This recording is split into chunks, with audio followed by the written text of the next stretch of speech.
got a few days in Edinburgh and you're wondering whether to stay put or venture beyond the city limits, this video is going to show you exactly how to make the most of both. Hey everyone, I'm Erin from the Scenic Route Traveler, and my sister and I just had what might be the most perfect Edinburgh experience. Picture this: medieval castles perched on a volcanic rock with views that stretch to the horizon, ruins jutting dramatically into the Firth of Forth, where the wind carries stories from centuries past, and countryside so impossibly green it looks like someone cranked up the saturation on real life. We discovered something incredible about Edinburgh. It's not just an amazing city to explore, it's also the perfect launching pad for some of Scotland's most spectacular day trips. Within an hour's drive, you've got Stirling Castle commanding an entire valley, Blackness Castle looking like a stone ship sailing into the sea, and if you're an Outlander fan, Midhope Castle, which you'll recognize as Jamie Fraser's home. But here's where our trip got really special. After castle hopping through Scottish countryside, we spent the night at the Traquair House, Scotland's oldest inhabited house, where every room whispers secrets from the past. Then we traded a rental car for walking shoes and dove deep into Edinburgh itself. Arthur's Seat, wandering cobblestone where morning light painted medieval stones gold, and discovering viewpoints that make you understand why people fall in love with this city in a single moment. Whether you're planning your own Scottish adventure or just want to see what makes this place so utterly captivating, let's dive in. Alright, so for some good day trips outside of Edinburgh, there are plenty of castles to go to. We are here at the Stirling Castle in Stirling, Scotland, and are going to be taking a tour in just a bit, and we're excited to start our day of castle hopping before we stay at a castle right outside of Edinburgh tonight as well. Alright, we're exploring Stirling Castle now, and the scale of this place is absolutely incredible. Walking through these courtyards, you can feel the weight of Scottish history that happened here. This is where kings were crowned, where battles were planned, and where the fate of an entire nation was decided for centuries. What strikes you immediately about Stirling is how it uses its volcanic rock formation. Every wall, every building placement was designed to maximize the natural defenses of this impossible cliff. The views from these walls stretch across the entire Forth Valley. The gardens here are spectacular too.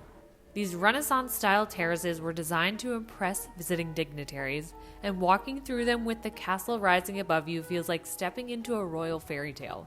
Moving through the different levels of the castle, you're essentially walking through centuries of Scottish power. Medieval kings built the original fortress, Renaissance royalty added the palace buildings, and each generation left its mark on these stones. Standing here, looking out over the valley where so many crucial battles were fought, you understand why this castle became the symbol of Scottish independence and why it's remained so important for nearly 1,000 years. Alright, now we have come to the Midhope Castle, also known as the Outlander's Lallybroch, which some of the Outlander fans like my sister and I would know about. Thankfully, there is a car park that is near the castle, and you do have to buy a ticket. So we're exploring the grounds around Midhope Castle now, and what's striking is how perfectly this ruin fits into the Scottish landscape.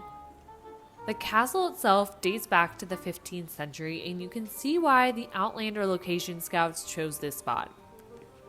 And this wasn't a massive fortress like Stirling. This was a family home built for Scottish nobility who needed something that was both defensible and livable. The setting is gorgeous. Rolling hills, ancient trees create this timeless Scottish countryside atmosphere. It's easy to see why this particular castle became the perfect backdrop for Highland romance and Scottish family drama. Alright, we are now at the Blackness Castle, which has stood guard over the Firth of Forth for more than 500 years. It's really beautiful because it's right on the water, and it is part of the Explorer Pass as well, if you do get that, which again, I do recommend getting if you're coming to Scotland. It just seems to pay for itself after 2 or 3 different stops around Scotland. So we are going to check out Blackness Castle, which again is only maybe about an hour or less from Edinburgh. For my Outlander fans, this location was also used in the show Outlander. It was used for Fort Williams during one of the seasons.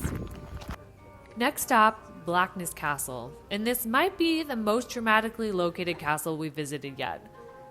I mean, just look at this thing. It's built right into the shore of the Firth of Forth, and when the tide's in, it literally looks like a ship sailing out to sea. They really don't call it the ship that never sailed for nothing.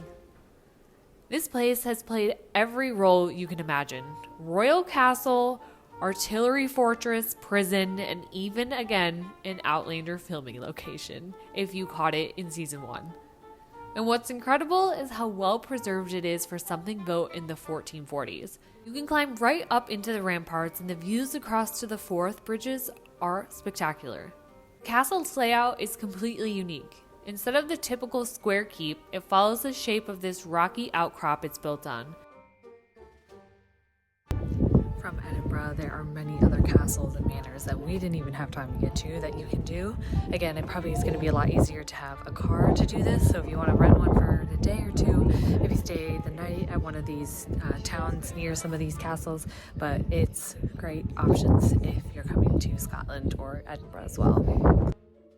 After a full day of castle hopping, we are leaving the coast behind and heading deeper into the Scottish borders. Our destination tonight is something completely different. Traquair House, which claims to be Scotland's oldest inhabited house. The drive takes us through some of the most peaceful countryside we've seen, and we're trading dramatic clifftop fortresses for something that promises to be much more intimate and mysterious. So about an hour outside of Edinburgh, there is a old house, more like somewhat of a castle, called the Traquair House, and there are 3 private rooms that you can stay in and walk around the grounds while everyone else is gone, all tourists, and we are staying here for the night, and we are super excited because we wanted to stay in an old palace or castle, and this is the one we found and chose, and it's beautiful.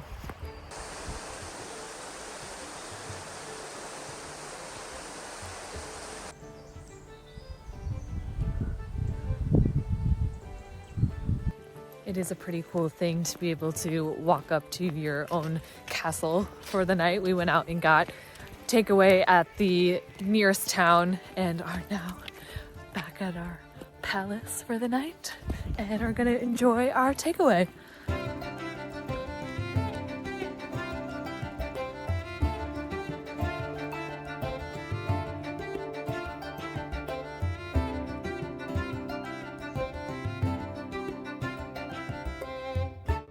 Good morning on day 10. We have woken up at the beautiful Traquair House that we were staying in last night. It was really cool to be able to stay in such a cool historic place and be able to kind of walk the grounds at night with no other people.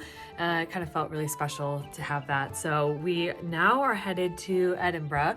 We're going to drop our car off. We don't need it anymore and are going to explore Edinburgh for the next 2 days. If you're coming to Edinburgh and are looking for cool day trips, I do recommend coming to the Traquair House. You can visit it during the day and pay to tour the grounds and the house, but you can also stay here. There's only 3 rooms in their bed and breakfast, and we are staying in the blue room, which was really cool. But it's only an hour outside of Edinburgh. I do recommend having a car to do that, but like I said, the places that we visited yesterday, the castles, were also only an hour. So if you do rent a car and maybe want to stay in this historic place, but also see the other places, you can also do that in a day or 2 days.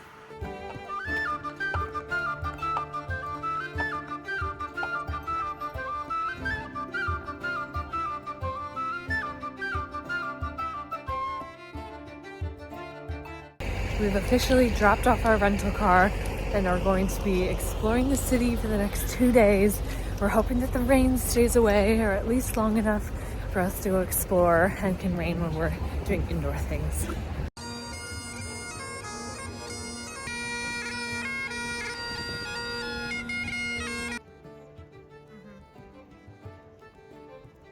backing track to the adventure. Yeah.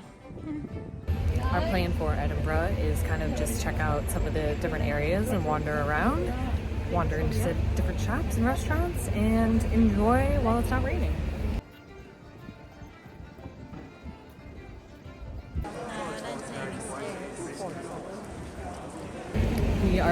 stroll on the Royal Mile. It is a great place for shops and restaurants, and at the kind of top of it is where the Edinburgh Castle is. So here we are, finally in Edinburgh after dropping everything at our hotel, and we're starting where everyone should, the Royal Mile. This cobblestone street is essentially Edinburgh's spine, stretching from Edinburgh Castle all the way down to the Holyrood Palace. Every step of it tells a different story. What you're seeing right now is the atmosphere that makes Edinburgh so magnetic. These medieval buildings towering over narrow streets, closes and winds shooting off in every direction like arteries from the main thoroughfare. St. Gilles Cathedral is coming up on our right. The High Kirk of Scotland in its crown spire has been watching over the city since the 1400s. Now we're ducking into one of those side streets, and this is where Edinburgh really gets interesting. These closed, narrow alleyways that were once the main way people moved between the different levels of Old Town, each one has its own personality. Some lead to hidden courtyards, others to staircases that climb impossible angles between buildings. And look at this, we've stumbled into Greyfriars Kirkyard, one of Edinburgh's most atmospheric graveyards. The headstones here date back centuries, and the stories they tell span plague victims, grave robbers, and yes, this is where the famous Greyfriars Bobby story took place. Walking through here in the afternoon light, you understand why Edinburgh has such a reputation for ghost stories. Even the shops along these old streets are incredible. We're talking about bookstores that have been here for generations, whiskey shops with collections that would make collectors weep, and these tiny closes that open up into courtyards where craftspeople have been working the same trades for decades. And what strikes you about Old Town Edinburgh is the layers. You're not just walking on street level, you're walking on what used to be rooftops. The city built itself upward and outward over centuries, kind of creating this incredible maze where every turn reveals something that's been here a little longer than most countries have existed.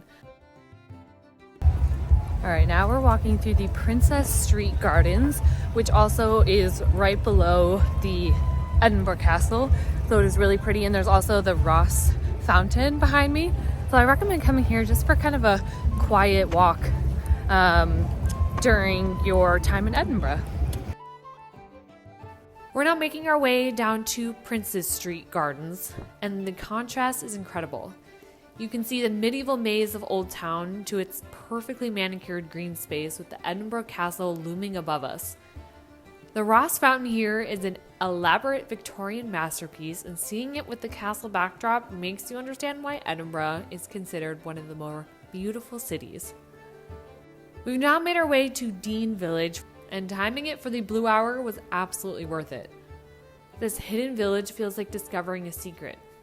These perfectly preserved buildings along the water of Leith, tucked away below the modern city like a pocket of old Scotland. The village itself was built around flour mills that operated here for centuries, and you could still see the old mill buildings converted into these beautiful riverside homes. And as dusk settles and lights start coming on in the windows, the whole scene very much transforms into something that looks like a painting in real life. Good morning from the rainy and gloomy Edinburgh, Scotland. It is our 11th and final day in Scotland, which we'll be spending it in the beautiful Edinburgh.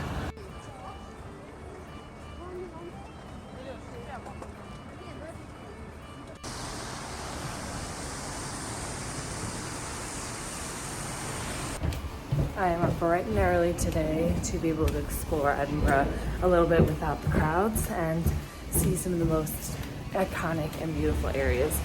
So I do recommend doing that at least one of your mornings at Edinburgh to be able to kind of experience things on the quieter side.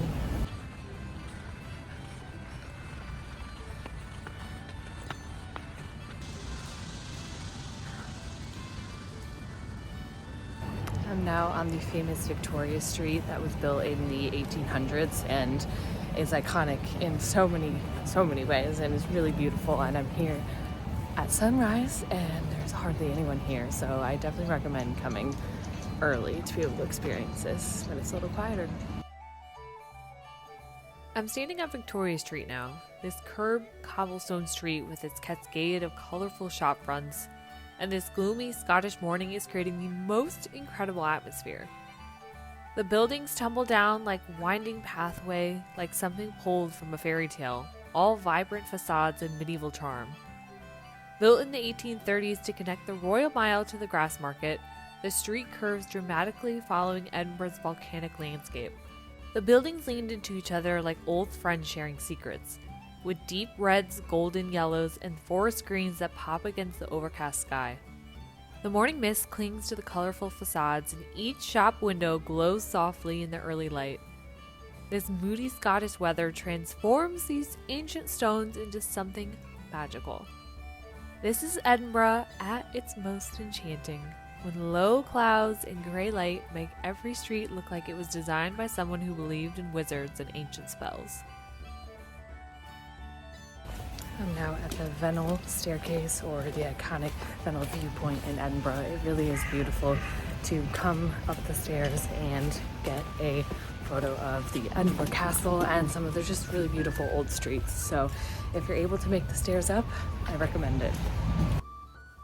From Cockburn Street, I've walked to the Vennel, where these narrow stone steps climb steeply between weathered tenement buildings like a forgotten stairway carved into the city's bones. When you turn around, Edinburgh Castle emerges through the morning mist like a medieval dream floating above the rooftops. The gloomy Scottish weather that everyone warns you about, this is when it becomes pure magic. These low-hanging clouds and soft gray light transform Edinburgh into something that looks pulled from the pages of a Gothic novel, all brooding shadows and ancient stones that seem to breathe with the centuries of stories. These steps have been worn smooth by generations of footsteps, each stone polished by the daily rhythm of Edinburgh life. The castle looms through the gap between buildings like a perfectly framed masterpiece, all dark stone and morning shadows that shift like living things in the mist.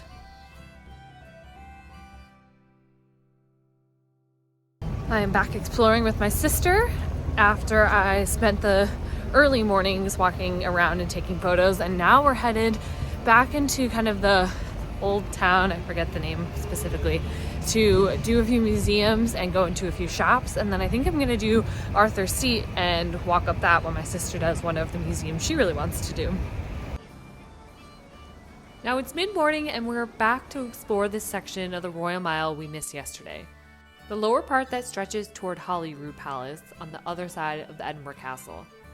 This section has completely different feel from the upper Royal Mile. Down here you're getting into Canongate, which was actually a separate borough until 1856. The buildings are a mix of medieval and Georgian, and you can see how Edinburgh expanded and evolved over centuries. What's fascinating about this stretch is how it shows Edinburgh's layers of history. You've got Holyrood Abbey ruins founded in 1128, sitting right next to the 21st century architecture. You've got closes that lead to courtyards where medieval craftsmen worked, now housing modern restaurants and shops. Now I am headed to do Arthur's Seat. I'm excited about it. It's going to be quite the climb, but also I've heard gorgeous views of the city, and the sun has come out for us this morning. So we're going to head to do that, and my sister is actually doing a museum that she really wanted to do, so we split up for a little bit to do both of these things. Time for Arthur's Seat, Edinburgh's ancient volcano and the hike that gives you the city's most spectacular views. I'm taking the dry dam route, which is definitely the more challenging path, but trust me, it is worth every steep step. Starting from Holyrood Park, the path immediately starts climbing, and you can feel why this extinct volcano has been Edinburgh's natural fortress for millennia. The dry dam route takes you up on the backside of Arthur's Seat, away from some of the crowds, through terrain that feels more like the Scottish Highlands in the middle of a capital city. The climb is definitely no joke. You're gaining very serious elevation quite quickly, and the path gets quite rocky and steep. But look at these views opening up as we climb higher.